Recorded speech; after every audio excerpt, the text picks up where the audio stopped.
Hello दोस्तों, स्वागत है एक बार फिर से आपका अपने यूट्यूब चैनल मैथ्स 24x7 पे। देखिए दोस्तों, आज हम क्लास 10th चैप्टर स्टार्ट करेंगे नया, समांतर श्रेणी यानी अरिथमेटिक प्रोग्रेशन। ये क्लास 10 का चैप्टर नंबर 5 है। ठीक है, सबसे पहले हम इसके बारे में बेसिक इन्फॉर्मेशन है वो जानेंगे, उसके बाद एक्सरसाइज के क्वेश्चन करेंगे। तो देखिए, सबसे पहले हम अगर जानें कि समांतर श्रेणी हमारी होती क्या है। समांतर का मतलब क्या होता है भाई? देखो, नाम से ही हमें पता चल रहा है कि समांतर यानी समान होंगी, और श्रेणी यानी कोई भी मान लो एक श्रृंखला मान लो, या फिर एक कोई भी सीरीज मान लो, या फिर कोई भी एक सीक्वेंस है। ठीक है, ये हमारे पास क्या होने चाहिए? इक्वल होने चाहिए। जैसे कि हमने ये ले लिया कि एग्जाम्पल के तौर पर अगर हम समझें कि समांतर श्रेणी अरिथमेटिक प्रोग्रेशन होता क्या है, तो देखिए हमने मान लो ये ले लिया कि 1 है, फिर 3 है, फिर 5 है, फिर 7, ऐसे ऐसे ऐसे करके ये हमारे पास एक क्या है भाई? एक नंबर की सीरीज है। ठीक है, और ये सारे के सारे नंबर क्या है भाई? एक विषम संख्या ही है ना, सारे के सारी, यानी ओड नंबर है सारे के सारे। अब ये जानेंगे कि ये विषम संख्या का जो पैटर्न है ये समान यानी एक सीक्वेंस में है या नहीं है। देखिए यहाँ पे अगर हम सीक्वेंस की बात करें तो सबसे पहले हमारे पास 1 आया, उसके बाद 3 आया, उसके बाद 5 और उसके बाद 7, ऐसे ऐसे आगे चलता गया। ठीक है, मान लो 101 तक हमारा आया, ये हमारे पास कोई सीक्वेंस दी हुई है। अब अगर इसमें हम एरिथमेटिक प्रोग्रेशन की बात करें तो यहाँ पे देखिए सबसे पहला जो पद है ना, सबसे पहली टर्म हमारी कितनी है भाई? 1 है। ठीक है, अब इसके बाद देखिए इन दोनों का डिफरेंस, इन दोनों का डिफरेंस और इन दोनों का डिफरेंस, अगर ये सारे इनके बीच में डिफरेंस अगर इक्वल है तो वो सीरीज हमारी क्या होगी भाई? एरिथमेटिक प्रोग्रेशन कहलाएगी, यानी समांतर श्रेणी का वो सीरीज होगा। तो यहाँ पे देखिए अगर डिफरेंस की बात करूँ 1 और 3 में, तो डिफरेंस कितना है भाई? 2 का है। ठीक है, इधर भी डिफरेंस कितना है? 2 का है। 7 और 5 में भी डिफरेंस कितना है? 2 का। यानी एक ऐसी सीरीज जिसमें डिफरेंस है, यानी अंतर, डिफरेंस को अगर मैं बोलूँ क्या, अंतर क्या हो भाई? समान हो, तो वो सीरीज क्या कहलाएगी? हमारी समांतर श्रेणी कहलाएगी। ठीक है, अब इस प्रकार के हम बहुत सारे एग्जाम्पल के जरिए हम ये देख सकते हैं। ठीक है, और भी मान लो एग्जाम्पल ले लो, जैसे हमने ये ले लिया कि 5, फिर 10 आ गया, फिर 15 आ गया, फिर 20 आ गया। तो ये क्या हो गया भाई? एक 5 की टेबल हो गई ना, 5 का पहाड़ा हो गया। और इनमें जो सीक्वेंस है, नंबर का जो सीक्वेंस है वो सभी में क्या? इक्वल है। ठीक है, कहने का मतलब अगर फर्स्ट टर्म 5 है, उसके बाद वाली टर्म में कितना फ़र्क है भाई? 5 का, उसके बाद में 5 का, उसके बाद में 5 का, यानी ये जो डिफरेंस है वो हमारा क्या होना चाहिए? इक्वल होना चाहिए। और ऐसी सीरीज जिसमें सारे के सारे नंबर में अगर हमारा ये जो डिफरेंस इक्वल आता है तो वो सीरीज हमारी समांतर श्रेणी कहलाएगी। ठीक है, ये तो होगी इसकी नॉर्मल डेफिनेशन। अब इसमें जानेंगे कि प्रथम पद क्या होता है, एनवा पद क्या होता है, सार्वत्रिक अंतर क्या होता है। ठीक है, तो देखिए, अब देखिए मैंने आपके सामने कुछ वर्ड लिख दिए हैं। जैसे प्रथम पद यानी फर्स्ट टर्म हमारी क्या होती है, सार्वत्रिक अंतर क्या होता है, ठीक है, एनवा पद हमारे पास क्या होता है, और अंतिम पद हमारा क्या होता है। ये चारों के चारों वर्ड हमारे इस समांतर श्रेणी के चैप्टर में हम पढ़ने वाले हैं। तो देखिए प्रथम पद का मतलब क्या होता है। जैसे हमारे पास फॉर एग्जाम्पल क्वेश्चन है कि 1 3 5 7 डॉट डॉट डॉट और हमारा है 101। ठीक है, यानी इसको हम क्या बोल सकते हैं भाई? इसको हम क्या बोल सकते हैं? विषम प्राकृत संख्याएं बोल सकते हैं। ठीक है, तो अगर इसके प्रथम पद की बात करें तो जो सीक्वेंस का जो पहली टर्म होती है उसे हम प्रथम पद के नाम से बोलते हैं। ठीक है, तो इसमें प्रथम पद को दर्शाने का तरीका क्या है भाई? स्मॉल ए, स्मॉल ए से हम इसको डिनोट करेंगे प्रथम पद को, और ये हमारा कौन सा हो जाएगा भाई? क्वेश्चन के हिसाब से 1 हो जाएगा। यानी किसी भी सीरीज की जो फर्स्ट टर्म होती है वही हमारी क्या कहलाएगी? प्रथम पद ए कहलाएगी। ठीक है, अब अगर हम बात करें सार्वत्रिक अंतर को हम किससे दर्शाते हैं भाई? डी से दर्शाते हैं। ठीक है, डी से इसको डिनोट करते हैं। डी का मतलब क्या होता है भाई? देखिए ये हमारे पास सीक्वेंस है, तो इसका प्रथम पद तो हमने ले लिया A1, दूसरा हमने ले लिया A2, ये हमने ले लिया A3, और ऐसे ऐसे हमारा लास्ट पद में कौन सा आ गया? AN आ गया। ठीक है, अब देखो सार्वत्रिक अंतर का मतलब होता है कि दूसरे पद में से पहले पद को घटाना, यानी A2 माइनस के A1। ठीक है, इनमें देख लिया। फिर अगर अगला सार्वअंतर अगर हम डी देखें तो हमारा कौन सा आ जाएगा भाई, A3 माइनस A2। ये हमारा क्या आ जाएगा, ऐसे ऐसे चलता जाएगा और ये हमारा आ जाएगा सार्वअंतर।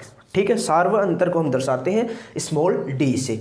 अब अगर हमारे पूछा कि एनवा पद, एनवा पद का मतलब क्या होता है भाई, कितने पद है, पदों की संख्या कितनी है, वो हमारा एनवा पद में आएगा। ठीक है, और अंतिम पद, अंतिम पद को क्या बोलते हैं भाई, अंतिम पद को या तो एल बोलते हैं या फिर एन से डिनोट करते हैं। अंतिम पद का मतलब होता है जो लास्ट वाले टर्म हमारे पास कौन सी होती है। ठीक है, ये हमारा क्या हो जाएगा, अंतिम पद हो जाएगा। और जहाँ पे अगर हम एन देखें, स्मॉल एन दर्शाएगा पदों की संख्या, यानी सीक्वेंस में कितने नंबर हैं।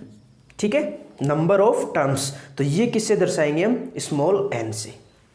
तो ये होती है हमारी थोड़ी बेसिक सी इसके बारे में इंफॉर्मेशन। अब देखिए हम एग्जाम्पल करते हैं, एग्जाम्पल के बाद हम क्वेश्चन करेंगे तो आपको अच्छे तरीके से समझ में आ जाएंगे सारी की सारी चीज़ें। तो देखिए बढ़ते हैं एग्जाम्पल नंबर 1 में।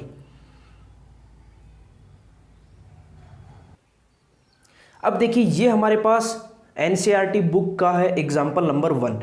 देखिए हमारा क्या बोलता है कि एपी को यानी समांतर श्रेणी दे रखी है, अरिथमेटिक प्रोग्रेशन 3/2 फिर 1/2 -1/2 माइनस के 3/2 के लिए प्रथम पद ए तथा सार्वअंतर डी लिखिए। देखिए सबसे पहले तो हमें एपी क्या गिवन है भाई क्वेश्चन में, 3/2, उसके बाद 1/2, फिर माइनस में 1/2, फिर माइनस के 3/2। अब देखिए प्रथम पद ए, अब मैंने बताया था कि कोई भी सीक्वेंस या सीरीज दे रखी हो तो उसका जो पहली टर्म होती है वही हमारे पास क्या होता है, प्रथम पद। तो यहाँ से आप प्रथम पद बता सकते हो भाई, प्रथम पद यानी ए की वैल्यू कितनी है, यहाँ से 3/2 है। ठीक है, अब हमें क्या पूछा कि सार्वअंतर, सार्वअंतर का मतलब होता है common difference, common difference small D की वैल्यू मैंने कैसे बताई थी भाई, दूसरे वाले पद में पहले वाले पद को घटा दो, फिर नेक्स्ट में इसको घटा दो, फिर नेक्स्ट में इसको घटा दो। तो सार्वअंतर डी कैसे निकालेंगे भाई, 1/2 माइनस में करेंगे 3/2, तो हमारा यहाँ से कितना आ जाएगा, 2 एलसीएम आ गया 1 - 3, यहाँ से हमारा कितना आ गया माइनस के 2/2 यानी माइनस के 1, माइनस के 1 हमारे यहाँ से सार्वअंतर आ गया। अब हमें चेक करना है कि नेक्स्ट वैल्यू में भी यही डिफरेंस आ रहा क्या, तो नेक्स्ट में क्या करेंगे, एक और चेक करेंगे, ये वाला हो गया काम, अब इसके करेंगे यानी माइनस के 1/2 और माइनस में 1/2। तो यहाँ से चेक करेंगे तो एलसीएम आ गया 2, तो फिर -1 और -1 यानी माइनस के 2/2 और यहाँ से भी कितना आया माइनस का 1। अब हमें पता चल गया है कि कॉमन डिफरेंस है, सार्वअंतर है, वो सारी की सारा इक्वल आ रहा है सभी में। ठीक है, तो हम यहाँ से क्या कह सकते हैं भाई, सार्वअंतर डी की वैल्यू कितनी आएगी, -1 आएगी। ये हो गया हमारा सिंपल सा आंसर। इसमें आप बता सकते हो कि प्रथम पद कौन सा होगा और कॉमन डिफरेंस सार्वअंतर हमारा क्या होगा। देखिए बढ़ते हैं नेक्स्ट एग्जांपल नंबर 2 की तरफ। देखिए फ्रेंड्स, अगर नेक्स्ट एग्जांपल नंबर 2 की बात करें तो आप साथ में बुक्स को ओपन करिए। ठीक है, बुक्स लेके बैठ जाइए और नोटबुक और प्लस में पेन लेके बैठ जाइए और उनके नोट्स भी बनाते रहिए, साथ में बुक्स में क्वेश्चन देखते रहिए कि हमारा क्वेश्चन क्या है। क्वेश्चन बोल रहा है कि हमारे पास एग्जाम्पल नंबर 2 में ये 4 सीक्वेंस दे रखे हैं और बतानी है कि ये समांतर श्रेणी में है या नहीं। और अगर समांतर श्रेणी में है, कोई भी सीक्वेंस अगर एपी में है तो हमें अगले उसके 2 पद और बताने हैं। ठीक है, अब देखिए फर्स्ट हमारा क्या है कि फर्स्ट इन्होंने दे दिया कि 4, 10, 16 और 22 और डॉट डॉट डॉट आके। अब ये पूछा है कि ये समांतर श्रेणी में है या नहीं। अब समांतर श्रेणी में होने के लिए क्या जरूरी है भाई, डी यानी अंतर है, सार्वअंतर वो सभी में क्या होना चाहिए, अंतर सभी में समान होना चाहिए, सभी पदों में अंतर समान होगा तभी वो क्या होगी भाई, एपी में होगी, वरना एपी में नहीं होगी। तो अगर यहाँ से देखिए हम तो देखिए ए की वैल्यू कितनी आ गई भाई, 4 आ गई ना। इस क्वेश्चन में ए यानी प्रथम पद की वैल्यू हमारी 4 आ गई। अगर डी की बात करें तो हमारी कितनी आ जाएगी भाई, 10 - 4 यानी 6 आ गया। एक और चेक करें यानी 16 - 10 बराबर 6 आ गया। इसको भी अगर चेक करें तो कितना आ जाएगा, 22 - 16 बराबर भी 6 आ गया। यानी ए की वैल्यू 4 आ गई और डी की वैल्यू हमारी कितनी आ गई, 6 आ गई। तो ये हम क्या बता सकते हैं, ये है एपी में है। ठीक है, यानी ये एपी बन रही है, समांतर श्रेणी बन रही है। अब इसके नेक्स्ट यानी अगले 2 पद अगर हम बताएं, तो अगले दो पद कितने हो जाएंगे भाई, आपको पता है कि यहाँ पे क्या है भाई, कॉमन डिफरेंस है वो 6 का हो रहा है, तो अगला कितना हो जाएगा, 22 में 6 ऐड करेंगे तो 28 हो जाएगा, फिर 28 में 6 ऐड करेंगे तो 34 हो जाएगा। तो ये हमारे अगले नेक्स्ट दो टर्म आ जाएंगे। ठीक है, तो आशा करता हूँ कि ये एग्जाम्पल आपको अच्छे तरीके से समझ में आ गया होगा। इसका स्क्रीनशॉट ले लीजिए, फिर देखिए नेक्स्ट देखते हैं एग्जाम्पल नंबर 2।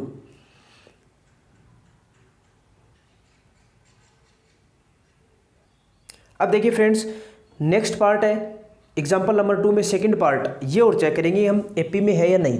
अब देखिए सीक्वेंस हमारे पास एपी दे रखी है 1 -1 -3 -5 और डॉट डॉट डॉट। ठीक है, इसमें अगर हम ए की वैल्यू बताएं तो फर्स्ट टर्म होगी 1 हो जाएगी।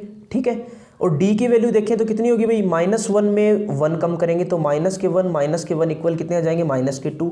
नेक्स्ट अगर हम चेक करें तो कितना हो जाएगा भाई, -3 और एक माइनस तो यहाँ था और एक -1 ये है, तो माइनस माइनस प्लस हो गई, तो यहाँ से वैल्यू -2 आ गई। ठीक है, नेक्स्ट अगर हम बात करें तो कितनी आ जाएगी भाई, -5 +3 नहीं, यानी यहाँ से भी -2 आ गई। यानी जो कॉमन डिफरेंस है डी की वैल्यू सभी में इक्वल आ रही है, तो ए की वैल्यू 1 हो गई और डी की वैल्यू कितनी होगी, -2 हो गई। और अब क्या लिख देंगे, यह भी क्या भाई, यह भी एपी में है। ठीक है, यानी समांतर श्रेणी बन रही है यहाँ भी। अब अगले दो पद इसके कितने हो जाएंगे भाई, अगले दो पदों की अगर हम बात करें तो देखिए -5 है ना, फिर माइनस का डिफरेंस है तो कितना हो जाएगा भाई, देखो 1 -1 -3 -5 फिर कितना हो जाएगा, -7 हो जाएगा, फिर -9 हो जाएगा। तो इस प्रकार हमारी टर्म ये चलती जाएगी और ये हमारा आंसर हो गया। ठीक है, तो ये भी आपको सेकंड पार्ट भी इसका अच्छे तरीके से समझ में आ गया। इसी प्रकार थर्ड और फोर्थ पार्ट हो जाएगा, तो ये आप दोनों कर लेना और इसके आंसर है वो वीडियो के कमेंट बॉक्स में बता देना। अब बढ़ते हैं नेक्स्ट एग्जाम्पल नंबर 3 में। देखिए फ्रेंड्स, हमारे एग्जाम्पल 2 ही थे, वो हमने कंप्लीट कर लिए। अब हम आते हैं एक्सरसाइज 5.1 में। ठीक है, प्रश्नावली 5.1 देखिए हमारी क्या है, और इसमें जो पहला क्वेश्चन है उसमें हम पहला पार्ट कर रहे हैं। ठीक है, यानी प्रत्येक किलोमीटर के बाद टैक्सी का किराया, जबकि प्रथम किलोमीटर के लिए किराया 15 रुपये तथा प्रत्येक अतिरिक्त किलोमीटर के लिए किराया 8 रुपये है, तो समांतर श्रेणी एपी हमें बतानी है। ठीक है, पहला क्वेश्चन हमारा यही है, हमें स्टेटमेंट दे रखी है और हमें एपी बतानी है। तो देखिए ये क्या बोल रहा है कि जो प्रथम किलोमीटर की किराया है ना वो तो 15 रुपये, टैक्सी का किराया जो निर्धारित है वो क्या है भाई, प्रथम किलोमीटर के लिए तो 15 रुपये। ठीक है, इसके बाद अगर हम 1-1 किलोमीटर अतिरिक्त बढ़ाते जाएंगे तो हमारा क्या होगा भाई, 8 रुपये बढ़ते जाएंगे। ठीक है, तो 15 के बाद 8 अगर मान लो सेकंड किलोमीटर हम एक्स्ट्रा चल लिए तो हमारा कितना हो जाएगा, 15 में 8 ऐड हो जाएगा, यानी अतिरिक्त किराया 8 रुपये है। तो 15 और 8 हमारे कितने हो गए, 23 हो गए। ठीक है, 23 के बाद कितना हो जाएगा हमारा, 31 हो जाएगा। 8 31 और 8 फिर 8 ऐड होंगे तो हमारा कितने हो जाएगा, 39 यानी 39 हो जाएगा। इस प्रकार हमारी सीक्वेंस है वो चलती जाएगी। ठीक है, तो अब हमें बताना है कि एपी का, ये एपी बन गई, इसमें प्रथम पद कितना हो गया भाई, प्रथम पद अगर ए की बात करें तो हमारा कितना हो गया, 15 हो गया। ठीक है, अगर सार्वअंतर की बात करें, सार्वअंतर हमारा कितना हो जाएगा भाई, अगर D1 की बात करें तो कितना हो जाएगा, ये A2 है ना, तो A2 माइनस, ठीक है, ये A1 A2 A3 A4 इस प्रकार से हमें चलेगा। तो D1 की वैल्यू कितनी हो जाएगी भाई, इसमें से ये कम कर देंगे, यानी 23 - 15 तो कितना आ जाएगा भाई, 8 आ जाएगा। ठीक है, और अगर D2 की बात करें, सार्वअंतर D2 हमारा कितना हो जाएगा, 31 में 23 कम करेंगे तो हमारा कितना हो जाएगा, 31 - 23, यानी यहाँ से भी 8 आ जाएगा। और D3 की वैल्यू कितनी आ जाएगी भाई हमारी, 39 में से 31 को कम कर देंगे तो हमारा यहाँ से 8 रुपये आ जाएगा। ठीक है, तो ये हमारा क्या है भाई, एक एपी बन गई जिसका प्रथम पद ए है वो 15 है और सार्वअंतर है वो सभी में क्या है, समान है। तो ये था क्वेश्चन नंबर फर्स्ट, इसके चारों के चारों स्टेटमेंट आप कर लेना। फिर बढ़ते हैं हम नेक्स्ट क्वेश्चन नंबर 2 में। देखिए हमारा नेक्स्ट क्वेश्चन है क्वेश्चन नंबर 2 कि एपी के प्रथम 4 पद लिखने हैं। सबसे पहले तो हमें एपी बनानी है जिसका ए और डी हमें क्वेश्चन में गिवन है। तो क्वेश्चन नंबर फर्स्ट और क्वेश्चन नंबर इसका सेकंड हम करने वाले हैं। देखिए हमें क्या दे रखा है कि ए की वैल्यू दे रखी है, प्रथम पद 10 है और सार्वअंतर डी है, तो इन दोनों से हम एपी का निर्माण कैसे करेंगे। तो सबसे पहले देखिए 4 पद की अगर हम बात करें तो प्रथम पद यानी A1 बोल दो या फिर इसको ए बोल दो, ये तो हमें क्वेश्चन में गिवन है कितना है 10। और A2 निकालना है तो A2 कैसे निकालते हैं भाई, A में D ऐड कर दो यानी A प्लस में D। यहाँ पे अगर 2 है तो यहाँ पे D की वैल्यू 1 आएगी। ये एक एक क्या होंगे भाई, कम होते जाएंगे। ठीक है, तो यहाँ से कितनी आ जाएगी, A2 की वैल्यू कितनी आ जाएगी भाई, A की वैल्यू 10 है प्लस D की वैल्यू 10 है, यानी A2 की वैल्यू हमारे आ गई 20। अब अगर हम A3 की बात करें तो हमारा कितना हो जाएगा, A प्लस 2D हो जाएगा, यानी एक एक कम होता जाएगा। अगर 3 की बात है तो 2D, अगर 2 की बात है तो 1D। ठीक है, तो A की वैल्यू हमारी 10 है, प्लस में 2 गुणा D की वैल्यू 10 है, तो 2 गुणा 10 कितने हो जाएंगे, 20, यानी हमारी यहाँ से कितने आ जाएगी, 30 आ जाएंगे। और अगर हम A4 की बात करें चौथा पद, तो कितना हो जाएगा, A प्लस 3D हो जाएगा, यानी 1 कम। तो अब इसकी वैल्यू कितनी आ जाएगी, 10 प्लस 10 3 30 बराबर हमारी हो जाएगी 40। ठीक है, तो अब हमें AP बतानी है ना, तो यहाँ से हमारी AP कितनी होगी भी, प्रथम पद 10 है, दूसरा हमारा 20 आया, तीसरा हमारा 30 और फिर 40। इस प्रकार ये हमारा सीक्वेंस चलता जाएगा और ये हमारी क्या हो गई, एरिथमेटिक प्रोग्रेशन बन गई, समांतर श्रेणी बन गई। अब अगर देखिए हम क्वेश्चन नंबर 2 की बात करें, देखिए क्वेश्चन नंबर 2 में A की वैल्यू -2 है, D की वैल्यू हमारे पास कितनी है भाई, 0 है। तो सबसे पहले देखिए प्रथम पद कितना हो गया, प्रथम पद A1 की वैल्यू हमारी क्वेश्चन में गिवन है -2, और A2 की वैल्यू बात करें तो हम कितना हो जाएगा, A प्लस D। ठीक है, तो यहाँ से कितना हो जाएगा भाई, A की वैल्यू -2 है प्लस D की वैल्यू 0, तो कितनी हो जाएगी, -2 हो जाएगी। ठीक है, अब अगर हम बात करें किसकी, A3 तीसरे पद की, तो ये कितना हो जाएगा हमारा, A प्लस में 2D हो जाएगा। तो यहाँ से कितनी हो जाएगी, A की वैल्यू -2 है, प्लस में D की वैल्यू अगर 0 है तो 0 को 2 से गुणा करेंगे तो 0, तो ये हमारा कितना आ जाएगा, -2। अगर हम चौथे पद की बात करें A4, ये हमारा हो जाएगा A प्लस में 3D। तो यहाँ से वैल्यू कितनी आ जाएगी, A की वैल्यू कितनी हमारी, -2 प्लस में D की वैल्यू 0, 3 को 0 से किया तो 0 बराबर आ गए -2।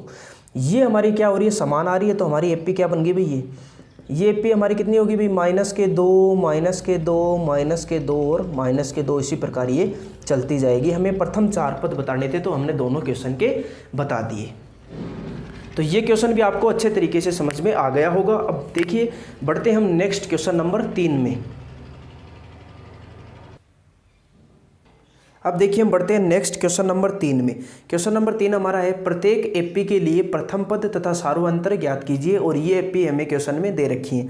तो फर्स्ट पार्ट इसका है कि AP है 3 1 -1 और 3। इसके लिए प्रथम पद हमारा यहाँ से कितना आ जाएगा अभी, अगर फर्स्ट टर्म प्रथम पद A की अगर बात करें तो कितना हो जाएगा, 3 हो जाएगा, यानी पहला पद ही हमारा क्या होता है, प्रथम पद होता है।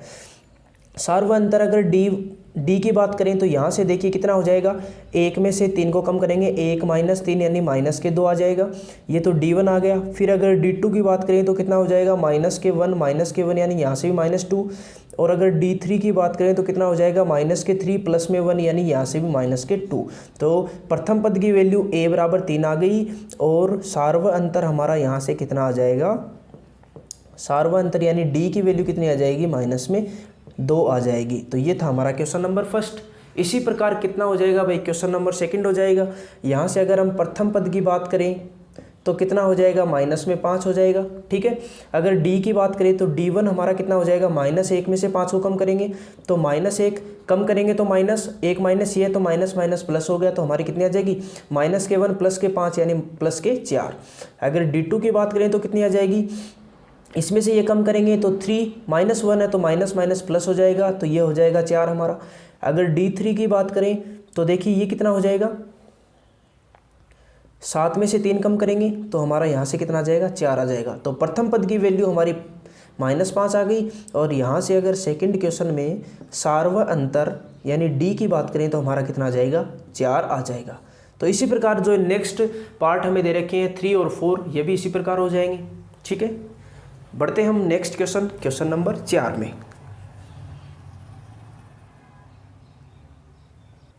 देखिए हमारा क्वेश्चन नंबर 4, देखिए बुक में आप ओपन करेंगे तो क्वेश्चन नंबर 4 दे रखा है कि कौन कौन से AP में है। ठीक है, हमें सीक्वेंस दे रखी है देखने की ये कौन सी AP में है।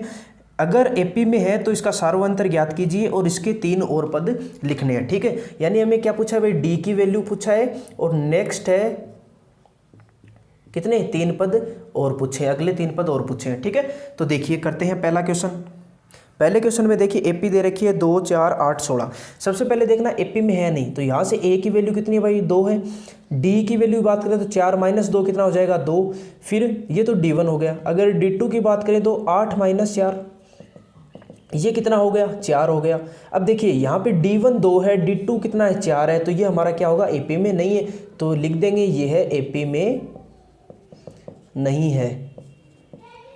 ठीक है, इसी प्रकार आपको चेक करनी है, और अगर जो AP में होगा उसकी D की वैल्यू यहाँ से आई जाएगी, और नेक्स्ट है वो 3 पद हम बता सकते हैं। देखिए नेक्स्ट एक और एग्जाम्पल से समझते हैं हम।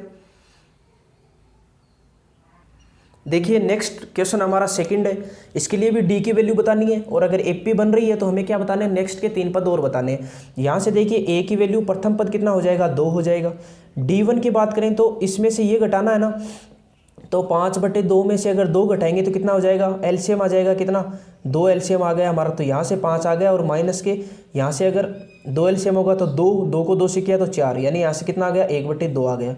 और अगर D2 की बात करें तो कितना आ जाएगा भाई, 3 में से 5/2 को कम करना है, 3 - 5/2, ठीक है, तो यहाँ से एलसीएम कितना आ गया भाई, 2 आ गया, तो 2 को 2 से किया 2 बार, 3 को 2 से 6, 6 - 5, यानी यहाँ से भी कितना आ गया, 1/2 आ गया। तो हम बता सकते हैं कि D की वैल्यू क्या है, सार्वअंतर अगर समान है तो यहाँ से इसलिए D की वैल्यू हमारी कितनी आई, 1/2 आ गई। ठीक है, अब हमें क्या बताने हैं, नेक्स्ट अगले 3 पद बताने हैं।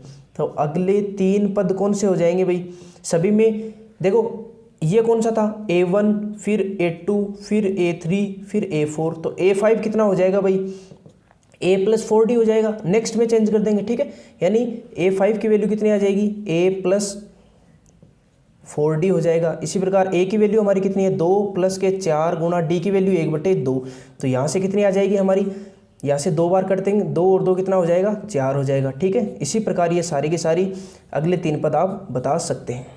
ठीक है, अब देखिए नेक्स्ट एग्जाम्पल। देखिए AP हमें दे रखी है -1/2, -3/2, पॉइंट में है, सॉरी AP हमें क्या दे रहे हैं, -1.2, -3.2, -5.2 और -7.2 दशमलव में हमें दे रखी है। सबसे पहले अगर हम यहाँ से बात करें प्रथम पद की, तो कितना हो जाएगा, -1/1.2 हो जाएगा, ठीक है, A की वैल्यू हमारी -1.2 हो गई। अब अगर हम D1 की बात करें तो कितना हो जाएगा, इसमें से ये कम करेंगे तो -3.2 माइनस और माइनस माइनस हो जाएगा +1.2। अब देखिए अगर पॉइंट के आपको नहीं आती है तो कैसे बता देता हूँ, ये 3.2 है, ठीक है, और ये कितना है, 1.2 है, तो हमें माइनस कितना, प्लस माइनस क्या होंगे, माइनस होंगे ना, 1.2, तो पॉइंट के नीचे पॉइंट की वैल्यू 2 में से 2 गया 0, फिर पॉइंट 3 में से 1 गया तो 2, तो हमारे D1 की वैल्यू कितनी आ गई, -2 आ गई। ठीक है, अब अगर हम बात करें नेक्स्ट, ये D1 की वैल्यू आ गई। अब अगर D2 की बात करें तो हमारा कितना हो जाएगा भाई, इसमें से ये कम करेंगे, यानी -5.2 में से अगर ये वाला कम करेंगे तो माइनस माइनस प्लस हो जाएगा 3.2। ठीक है, कम करेंगे, 2 में से 2 गया 0, फिर पॉइंट 5 में से 3 गया तो 2, तो इसकी वैल्यू भी कितनी आ गई, 2.0 आ गई, यानी D की वैल्यू हमारी कितनी है, इक्वल है। ठीक है, माइनस में आ जाएगी ये भी, तो इसलिए यहाँ से D की वैल्यू कितनी आ गई, -2 आ गई। तो यहाँ से अगले नेक्स्ट पद बता सकते हो क्या, ये A1 है, ये A2, A3, A4, तो A5 की वैल्यू कितनी हो जाएगी भाई, A + 4D हो जाएगी। इसी प्रकार A6 की वैल्यू A + 5D हो जाएगी। A7 की वैल्यू A + में 6D हो जाएगी। ठीक है, यहाँ से अगर हम बात करें तो A की वैल्यू कितनी है भाई, -1.2, ठीक है, प्लस में 4 गुणा D की वैल्यू -2, तो कितना हो जाएगा, -8, इनको करोगे तो ये पद वाला आ जाएगा। A6 की वैल्यू, A की वैल्यू -1.2 है, प्लस में 5 को D से करेंगे तो -10 आ जाएगा। इसी प्रकार ये पद कौन सा आ जाएगा भाई, A की वैल्यू कितनी है, -1.2 और प्लस में 6 गुणा D की वैल्यू कितनी है भाई, -2, तो इस प्रकार ये वाला टर्म हमारे पास आ जाएगी।